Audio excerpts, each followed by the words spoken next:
जो जीवन बदल दे। एक राजा था जिसका नाम रुद्र प्रताप था। उनके जीवन में सभी सुख थे। राज्य का कामकाज भी बहुत अच्छे से चल रहा था।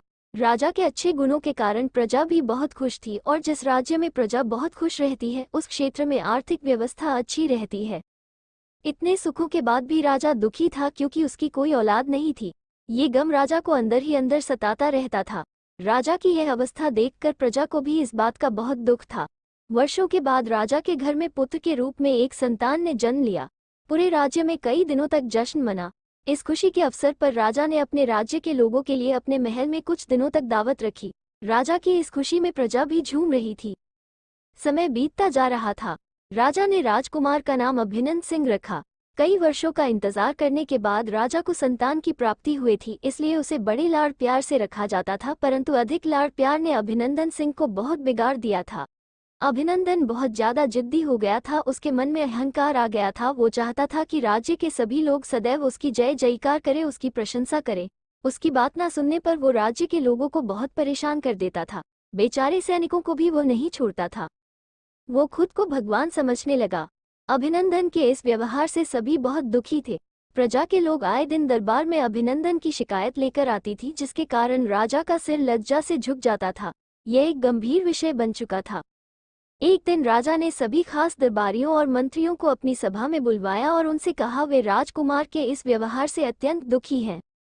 राजकुमार इस राज्य का भविष्य है। अगर उनका व्यवहार यही रहा तो राज्य की खुशहाली चंद दिनों की राह जाएगी। दरबारी राजा को कहता है कि महाराज आप हिम्मत रखें वरना प्रजा निसहाय हो जाएगी। मंत्री ने सुझाव दिया कि राजकुमार को एक उचित मार्गदर्शन और सामान्य जीवन की संपूर्ण जानकारी की जरूरत है। आप उन्हें गुरु राधा गुप्त के आश्रम भेज दीजिए, वहां से जानवर भी इंसान बनकर निकलता है। ये बात राजा को पसंद आई और उसने अभिनंदन को गुरुजी के आश्रम भेजा दिया। अगले दिन राजा अपने पुत्र के साथ गुरुजी के आश्रम पहुंचे। राजा ने गुरु राधा गुप्त के साथ अकेले में बात की और अभिनंदन के विषय में सारी बातें कही। गुरुजी ने राजा को विश्वास दिलाया कि वे जब अपने पुत्र से मिलेंगे तब उन्हें गर्व महसूस होगा। गुरुजी के ऐसे शब्द सुनकर राजा को शांति महसूस हुई और वह पुत्र को आश्रम में छोड़कर राजमहल लौट गए। अगले दिन सुबह गुरुजी ने अभिनंदन को भिक्षा मांगकर खाने को कहा, जिसे सुनकर अभिनंदन ने साफ तौर इनकार कर दिया। गुरुजी ने साफ साफ कह दिया कि अगर पेट भरना है तो भिक्षा मांगनी होगी और भिक्षा का समय रात्रि तक ही है, अन्यथा भूखा रहना पड़ेगा। अभिनंदन ने अपनी घमंड में गुरुजी की बात नहीं मानी और रात्रि होते उसे भूख लगने लगी, लेकिन उसे खाने को नहीं मिला। दूसरे दिन उसने भिक्षा मांगना शुरू किया। शुरुआत में उसके व्यवहार के कारण उसे कोई भिक्षा नहीं देता था, परंतु गुरुकुल में सभी के साथ बैठने पर उसे आधा पेट भोजन मिल जाता था।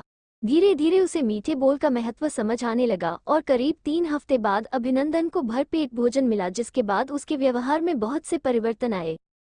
इसी तरह गुरुकुल के सभी नियमों ने राजकुमार में बहुत से परिवर्तन किए, जिसे राधा गुप्त जी भी समझ रहे थे। एक दिन राधा गुप्त जी ने अभिनंदन को अपने साथ सुबह सवेरे सैर पर चलने कहा। दोनों सैर पर निकल गए। रास्ते भर बहुत बातें की। गुरुजी ने अभिनंदन से कहा कि तुम बहुत बुद्धिमान हो और तुम में बहुत अधिक गुण है, जिसका तुम्हें सही दिशा में उपयोग करना आना चाहिए। दोनों चलते चलते एक सुंदर बगीचे में पहुंच गए, जहां बहुत सुंदर सुंदर फूल थे। गुरुजी ने अभिनंदन को बगीचे से कुछ फूल तोड़ने को कहा। अभिनंदन ने तुरंत सुंदर सुंदर फूल तोड़ दिए और अपने गुरु के सामने रख दिए। अब गुरुजी ने उसे नीम के पत्ते तोड़कर लाने को कहा। अभिनंदन वो भी ले आया। अब गुरुजी ने उसे एक फूल सूंघने को दिया और कहा बताओ कैसा लगता है। उसने फूल सूंघा और फूल की बहुत तारीफ की। फिर गुरुजी उसे नीम के पत्ते को खाने के लिए कहा। जैसे ही अभिनंदन ने नीम के पत्ते खाए उसका मुंह कड़वा हो गया और उसने उसकी बहुत बुराई की और गुरुजी से इसका कारण पूछा।